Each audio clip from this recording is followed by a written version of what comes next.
తిరుపతి నాకు second home అనమాట. అంటే నాకు ఒక తిరుపతితో చాలా ఒక ఎమోషన్ ఉంది.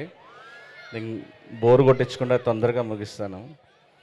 సో నేను 10th క్లాస్ చదువుకునేటప్పుడు మాది నెల్లూరు. సో నాకు ఒక ఇద్దరు ఫ్రెండ్స్ ఉండేవాళ్ళు ఇక్కడ, మహేష్, లీలామోహన్ అని. సో నేను ఇంటర్మీడియట్ చదువుకుంటూ చదువు అసలు ఇష్టం లేదు, ఎలాగైనా సినిమాల్లో రావాలనుకునేవాడిని. నాకు నెల్లూరు తప్ప ఏ ఊరు తెలీదు. సో ఇక్కడ మా ఫ్రెండ్స్ని కలవడానికి అని చెప్పి నెల్లూరులో రాత్రి 12 గంటలకి ప్యాసింజర్ ఉండేది. సో 27 రూపాయల ప్యాసింజర్ టికెట్ కొనుక్కొని తిరుపతికి వచ్చేవాడిని. నా దగ్గర అప్పుడు ఐవా వాక్మెన్ ఉండేది. ఈ రోడ్ల మీద తిరుగుతూ, అంటే ఫ్రెండ్స్ వాళ్ళని కలిసి తర్వాత ఊరికి ఇలాగ తిరుగుతూ ఉండేవాడిని. కొన్ని ఒక 30-40 సార్లు కొండెక్కేవాడిని. కొండెక్కేటప్పుడు ఆ పాటలు వినేవాడిని, బ్యాక్గ్రౌండ్ స్కోర్స్ వినేవాడిని, అప్పుడే కథలు రాసుకుంటూ ఉండేవాడిని. సో తిరుపతిలో నేను ఎందుకు ఉండేవాడినో తెలియదు, ఎందుకు తిరిగేవాడినో తెలియదు. అక్కడక్కడ వెళ్తుంటే రోడ్స్ మీద తమిళ్ పోస్టర్స్, వాల్ పోస్టర్స్ అవంతా ఉండేవి. సో చెన్నై లవ్ స్టోరీ కూడా తిరుపతిలా ఉంటుంది సినిమా, అంత బ్యూటిఫుల్ ఉంటుంది. సో నాకు హృదయకాలయం తీసినప్పుడు కొబ్బరిమట్ట ఒక కలర్ ఫోటో తప్ప ప్రతి సినిమా తిరుపతికి వచ్చి తిరుపతి నుంచే మొదలు పెట్టాము. సక్సెస్ మీట్లు, ఎవ్రీథింగ్.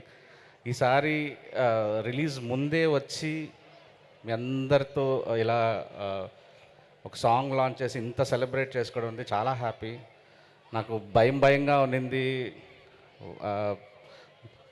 జనము క్రౌడ్ ఎంతమంది వస్తారు ఏంటి అనేది. మా ఎస్కేఎన్ ధీరజ్ ధైర్యం ఏంటి అంటే అది కిరణ్ అబ్బవరం గారు. సో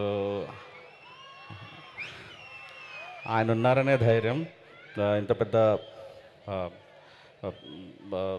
సక్సెస్ మీట్ ఇక్కడ పెట్టడం, సాంగ్ లాంచ్ ఇక్కడ పెట్టడం అనేది. అండ్ ఇందాక నుంచి శ్రవంతి, స్టీవెన్ శంకర్ అంటే నేను కొద్దిగా అట్లా కంగారు పడుతున్నాను. బేసికలీ స్టీవెన్ శంకర్ నేను, కిరణ్ గారు కాదు. ఎందుకంటే సాయి రాజేష్ అవ్వక ముందు నేను స్టీవెన్ శంకర్.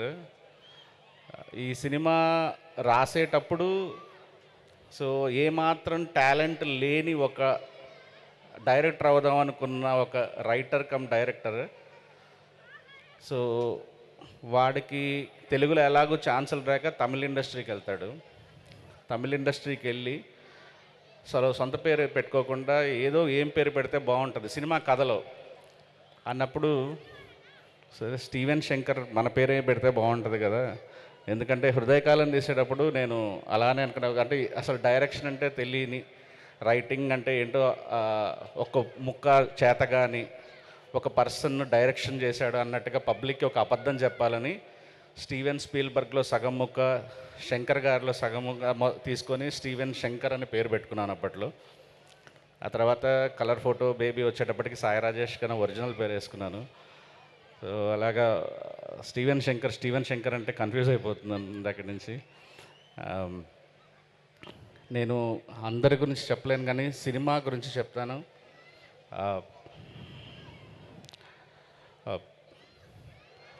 మా యతి ఉన్నాడు ఇక్కడ, తిరుపతి సీడెడ్ అంతా డిస్ట్రిబ్యూట్ చేసిన పోయినసారి.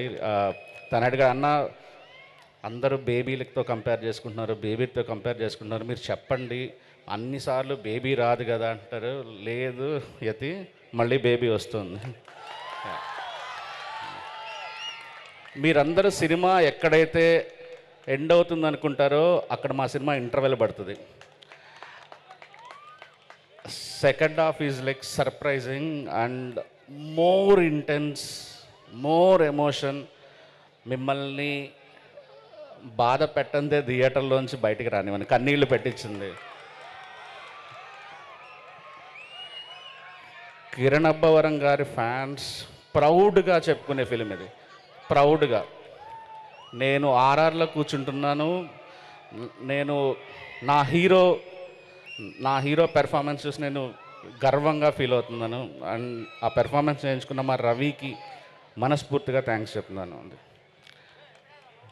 అండ్ గౌరీ నేను cinema colour photo Chandini Chowdary అవ్వచ్చు, లేకపోతే బేబీ వైష్ణవి చైతన్య అవ్వచ్చు, ఇప్పుడు గౌరీ ప్రియ అవ్వచ్చు. సినిమా మొత్తం హీరోయిన్ చుట్టూ నడిచే కథ ఇది కూడా. గౌరీ గౌరీ దొరకటం రవి అదృష్టం, నా అదృష్టం, ఈ కథ అదృష్టం. మీరందరూ నివి అనే పాత్రతో ప్రేమలో పడతారు. అండ్ మా మణిశర్మ గారిని ఇందాక ఏవి చూస్తే మన సంతోషంతో నిండిపోయింది. సార్ మొత్తం మళ్ళీ ఒకసారి ఇండస్ట్రీని ఏలేయడానికి మళ్ళీ వచ్చేసేయండి. మా అందరి పెద్ద హీరోలకి టైర్ 1, టైర్ 2, టైర్ 3 అని లేకుండా మొత్తం చితగ్గొట్టి పాడేసేయండి సార్ ఇంకొకసారి.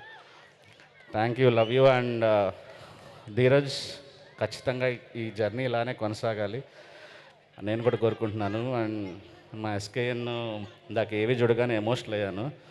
కాకపోతే అట్లాగా ఎస్కేఎన్కి నాకు పబ్లిక్గా ప్రేమ చూపించాలంటే చాలా సిగ్గా ఉంటుంది. లవ్ యూ భయ్యా, చాలా సినిమాలు చేయాలి. Thank you so much. Thank you Rajesh గారు, thank you so much. So మీరు ఇండస్ట్రీలో ఎప్పటికీ ఎవరిని వదలకుండా అలానే పట్టుకొని ఆ ఫ్రెండ్షిప్ని కానీ ఆ బాండ్ని కొనసాగించాలి అని అనుకుంటున్నారు. ఎవరు ఎక్కువ అడ్వాన్స్ ఇస్తే వాళ్ళు. ఇప్పటి వరకు వర్క్ చేసిన వాళ్ళలో అంటున్నాను. చాలా తెలివిగా ఆన్సర్ చెప్పి తప్పించుకుంటున్నారు మీరు. ఎస్కేఎన్. వరేవా. And we love this bonding too. Thank you so much.